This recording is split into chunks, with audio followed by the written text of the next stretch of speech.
Indie developed horror survival game by Endnight, originally known as SKS Games, built around and inspired by cannibal horror films from the 70s and 80s such as Cannibal Holocaust, and from games like Minecraft and Don't Starve, where players have untethered freedom and also the consequence of choice. What's going on, everybody? Sharpie here, and today we're talking about The Forest. The Forest was released back on April 30th, 2018, but its journey started much earlier than that. The first mention of the game happened back in May 2013 and was announced via Steam the following month, quickly gaining traction from the community and establishing itself as an upcoming title to keep your eye on, catapulted Endnight and their new brainchild to the ranks of AAA games. It's no secret that handholding is becoming more and more apparent in modern games, and is something I would call intrusive intervention at this point. The lead developer has openly stated how much he detests this, and I would have to agree. The Forest sets out to put you back into a reality where all the answers are not at your fingertips or countless menus. The survival of you and your son depends on you and you alone. Unless you're playing in co-op, Sharpie! The Forest begins in the air. You assume the position of Eric LeBlanc, and not much more information is given to you. Clutching like a parasite to your arm is your child. This child is your son, Timmy.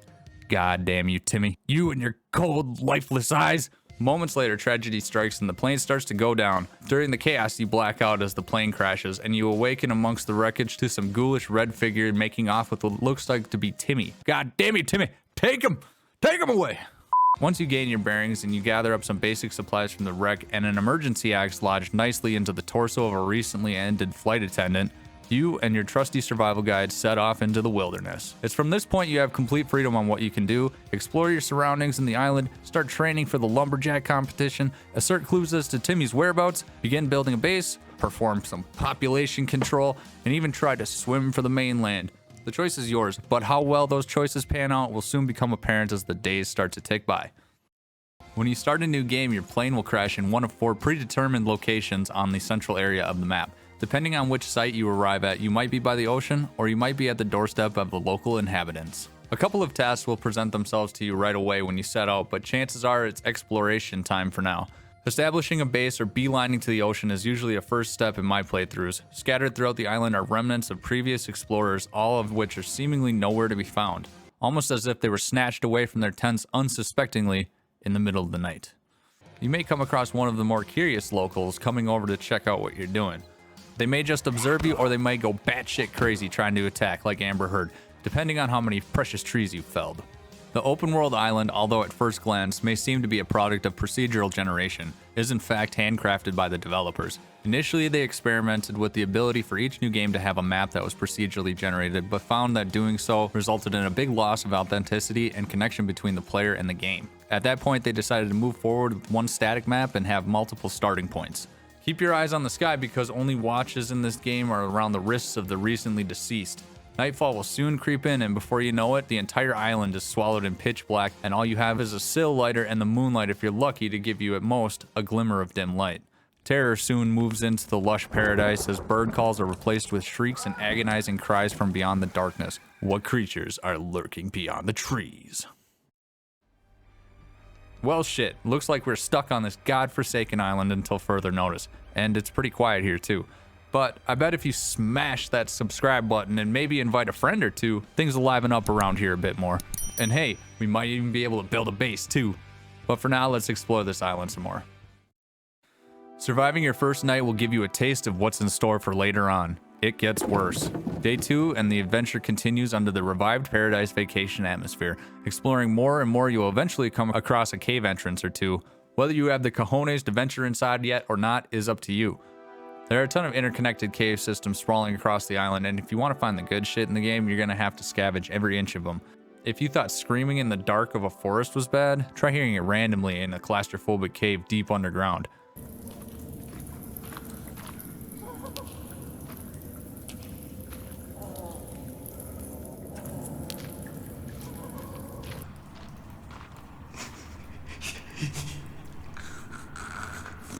The Descent vibes, 100%.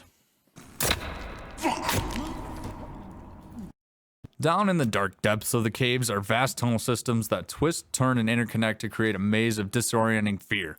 All throughout the caves you can hear the growls and the cries of the creatures lurking in the darkness or just around the corner. There is little to no light to help you traverse these caves. with the exception of a few skull candles and long burned out campfires that you can relight. You can build a fire, but materials are super limited when you're spelunking. Not only do the caves have a lot of good equipment and collectibles to find, they also house the more terrifying creatures of the island, which you can hear growling and lurking about. Fuck that shit. This actually scared me a few times pretty good and still gets me jumpy and catches me off guard from now and then, even after mapping out the entire cave network. Whoa! Jesus Christ. You're just gonna have to find out what's down there for yourself. Atmospheric setting and moods were the main focus in the approach to the horror aspect of the forest. Where a lot of games and movies rely a lot on less effort jump scares and tactics, the forest tries to build up suspense and anxiety over the constant looming threat of what in itself is its own antagonist, the unknown. You'll notice that there is hardly any music or orchestral score in this game. Aside from the main menu, a couple of story moments, and of course the awesome 80s mixtapes,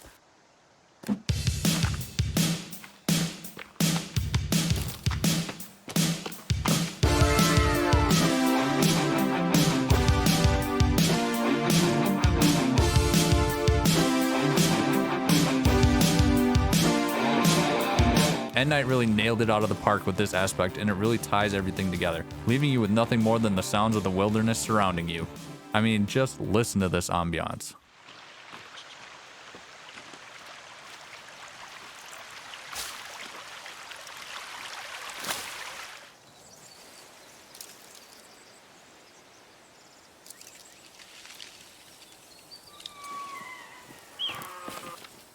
The happy-go-lucky feel of sunny days in the densely packed forest filled with woodland animals, grassy plains, and ocean beaches can often forego the remnants of a very dark and disturbing past. Juxtaposing the almost picture-perfect vacation-esque vibe with the night quickly paints a different picture altogether. The shrieks and laugh of what lie just beyond the trees are only a glimpse of what true terrors lie on this island. Inevitably, you're going to find yourself having to fight off enemies, and at the most convenient times too. The combat system in this game is not superb. It works, but it feels very clunky and off-putting, almost like you're fighting in a snowstorm, but with lag. At times, it seems like the mechanics are working against you in a way that feels more broken than immersive. The developers have said that this is intentional and that the fighting is supposed to be awkward and slow because if you were to be in this position in real life, chances are you wouldn't have the best combat abilities. And in my opinion, I think it works. For the most part. I mean, you're carrying all of your supplies with you and you have stamina and energy that is expended from actions performed, so it would only make sense that that's how it would most likely feel in real life too. Blocking and pushbacks are both crucial elements to surviving swarms of enemies, something that I was never any good at. What else was new? I think the scaling between crafted weapons and their modern counterparts was a bit too extreme, inadvertently removing most of the challenge from further enemy encounters, unless facing off against sheer numbers, in which case it's best to just turn tail and split anyways. We'll get their bones. Fine with it. Uh-oh, run back to the base. Do not die. I'm going to touch quickly on the AI. As for the time of development, it was quite groundbreaking. From patrol routes and scouting to how the individual cannibals interact with each other, the environment, and most importantly you. A lot of time was put into this, and if you watch the patterns of behavior from the cannibals, you see that they're not completely mindless Call of Duty enemies. Scouts will come and assess you if you draw attention to yourself, reporting back to the group and then the group deciding if they will attack or move along. They have hierarchical structures within their groups, and each cannibal has a role they sort of fill into, behaving in that way. I can't do an in-depth explanation justice, so I'll refer you over to the man himself, Farkit, who has a ton of videos on AI in the forest specifically. Along the way, there are a number of weapons you can craft which will help you whoop some major mutant ass versus your puny plain axe. My personal favorites to use are the katana, the modern bow, and the chainsaw. Yes, that's right, chainsaw. In addition to the weapons you can pick up across the island, you can craft just as many tools of destruction by hand. Combining resources gathered from nature and various wreckages spread across the island can yield some pretty interesting and useful results. Armor of varying types can be crafted and worn in different combinations as well. Offensive and defensive items are only two of the benefits reaped from the crafting system. Players can craft equipment to aid in traversal and storage, modify arrow types, upgrade certain weapons, blend herbs for health and stamina remedies, assemble collectibles, and Endnight even added a stew recipe system which drastically helps during hard survival playthroughs. And one herb. That's called a balanced stew. Aside from the crafting system, the forest also employs a pretty robust open-ended, if not archaic, building system. Mainly intended for surviving the many threats of the island, it also in itself adds a whole nother level to the open world sandbox aspect of the game. There are a few different shelters and cabin blueprints if a modest vacation home is more your style, or you can even build a treehouse complete with a climbing rope. But the real fun comes into play when you start building with custom items. Platforms, walls, roofs, and even stairs can all be brutally snapped and clipped together to eventually establish what can be called a structure. A lot of the snapping and the placements of different blueprints ended up looking absolutely atrocious when completed, but they serve their function and that's what really counts. With a little more time and a lot of patience, you can manage to build something that actually looks halfway decent too. I've certainly spent plenty of time building bases and disregarded any other form of gameplay whatsoever. In one of my solo playthroughs, I built a discombobulated version of Fort Sharpness, and that ended up looking like the cannibals had found a bunch of meth in the plane crash and went apeshit building a fortress around it to protect it. As you do in those situations. When DJ and I ran through this in co-op, we established our base on the beachfront by the yacht, and naturally, I went to work building a lighthouse. Oh yes, that was a glorious lighthouse, a shining monument to broken games everywhere. And after you beat the game, you unlock creative mode, where building is resource unlocked and you can really go to town building a mega compound. The more I play the forest, the more evident it becomes that the developers really rushed through the later parts of the game. It seems that the further you progress into the story, the less and less polished things start to look and feel. The endgame point of no return essentially turns into a linear third-year visual graphics student's interactive demo, with enemies being virtually non-existent for the majority of the areas. Now there's a couple of mutants placed throughout to try and keep things interesting, but it really falls flat here and personally left me feeling torn between expected experiences. It's like they couldn't decide whether they wanted to make these areas completely abandoned or overrun with enemies, and just ended up going with a bland and uninspired compromise. The entire winter biome feels very wasted, and honestly, other than a couple of key items needed for the main story and one kind of animal, there really isn't any reason to go up into this area other than morbid curiosity. Which is unfortunate because the snow-covered hills and trees look phenomenal, and you can tell a lot of love went into the environment. A lot of the building blueprints seem unnecessary, and from the sound of it, the developers spent way too much time on the building system in general, just to end up patching a lot of it out, some of which aren't even removed from the game files. Endnight started out as a very small indie dev team of only about a half a dozen people or so when work on the forest began. Yes, they did grow during development, but few could have anticipated just how positively the community would have received this game, and it quickly shot up to the world of AAA titles. No pressure. Well, unfortunately, that is just the tip of the iceberg. With more time passing on development, new features were being added in favor of established features being downgraded. Co-op added a lot of fun elements to the game and encouraged discoverability to new players looking for a new twist on horror survival. Co-op pretty much breaks the lore of the story, and other than giving another player an item, there's not much interaction ability between them. Co-op also ends up becoming a buggy, broken, unplayable mess fairly quickly, with DJ and I having to reload and quit out many times. Let's go ahead and restart. Assets didn't load, triggers didn't queue, achievements glitched out. I can't even see the way you're just holding nothing. Remember that game we decided one day we were going to play? I think it was called The Forest. We were like, this ought to be cool. Oh my god, glitch achievements are the worst. We'll come back to that soon enough. You name it, it happened to us, at times making it seem almost pointless to even try to play the game. There's a dead rabbit here. Did you fucking kill this rabbit? Oh, I don't know if she did or if I did when I opened that suitcase. We probably have to. Yeah, let's go ahead and restart.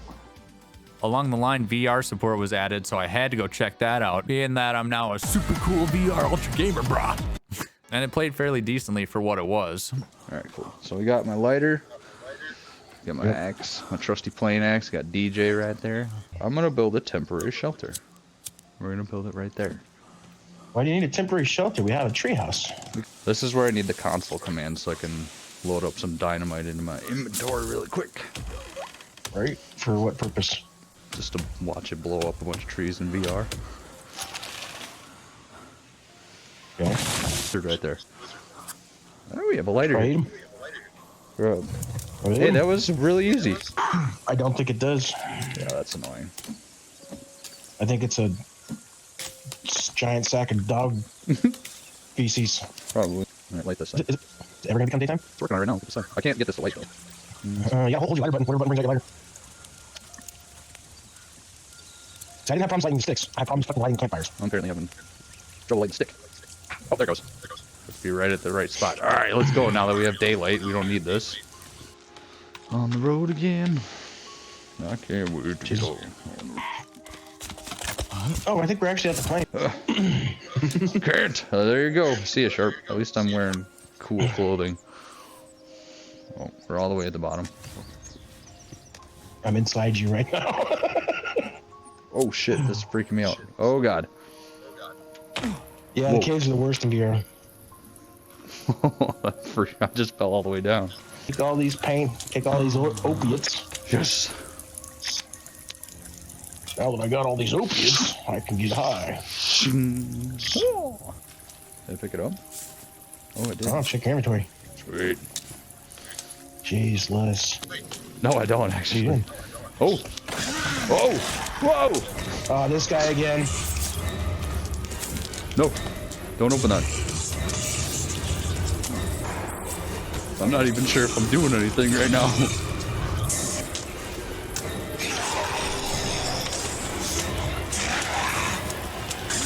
Where'd your arms go?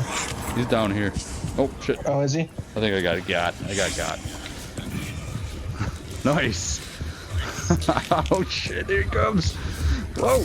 Whoa. Oh, yeah, he does. Felling trees and bashing cannibals was friggin' awesome, and the building certainly took a lot more effort to gather the required resources. The Forest VR was a bit underwhelming, but it had its moments for sure. So does the game have issues? Yes. But hindsight is 2020, and at this point not much more is going to change. Being that the release of Sons of the Forest is fast approaching, you might want to consider this one to be in legacy mode. Let's circle back to the achievements for a bit. On Steam, there are 45 achievements for you to unlock by progressing through the game, cutting down trees, crafting items, finding weapons and collectibles, some endurance challenges, and some that are just downright buggy and mind-numbing slogs. A lot of the achievements can be easily missed unless you have some sort of guide from when you first set out, at which point starting a new game wouldn't solve anyways. Some achievements are locked to the single player mode only, but playing in co-op is almost guaranteed to have you reloading at least a couple of achievements over in single player anyways. Achievements like Vegan and Pacifist will most likely have you starting a new game for a speed run through the campaign. I 100%ed this one, and I'd say my favorite achievement was the You Should Be Looking for Timmy for building a gazebo, or Demolition Expert for clear cutting a forest with dynamite. And by far the worst one was the Stepmaster achievement, which requires you to get 50,000 steps on the pedometer that you can only pick up in an intermediately difficult cave system. Even doing that first and finishing the rest of the game, I only finished out the main story at 18,000 steps. So I had my boy LeBlanc do a couple thousand laps in the field while I took a nap. Screw that achievement. There aren't any difficulty related achievements. Thank God, because as I said earlier, the combat is not where this game shines. So I'm not trying to do that on a hard difficulty. Screw that. So as I mentioned before, Sons of the Forest is coming out pretty soon, and we're going to talk about that for just a minute. So you pick up as the godforsaken Timmy, now an adult. You've dedicated your life to searching for more islands containing ancient artifacts containing untold powers. You're tasked with rescuing a filthy billionaire for God knows what reason, and they just so happen to be on one of these islands. And the only way to get there is by plane crash, again. Doubling down on what made the forest great, the environments, the island design, and the crafting in the building system, they've overhauled both and taken them to the next level.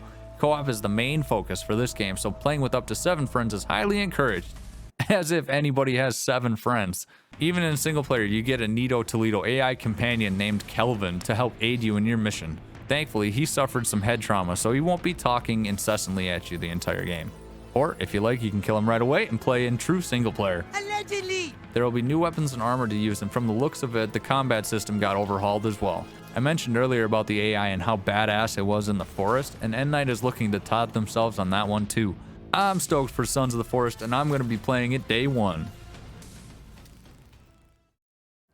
Well, that was a crazy vacation. Crash landing on a cannibal and mutant infested island that holds ancient technology to bring back the dead. Timmy gets sacrificed to revive a demon girl, and worst of all, only 80s music for the cassette player. Talk about Indiana Jones 6. The forest scratches that so hard to reach place of horror survival and open world. The stark minimalist design and the lack of intrusion, in combination with the emphasis on ambience and immersion, is in my opinion perfectly executed. Endnight leaves it up to you to piece together the story and uncover the history and lore versus having it talk to you via endless filler dialogue. Something that I welcome wholeheartedly. The forest has everything you need.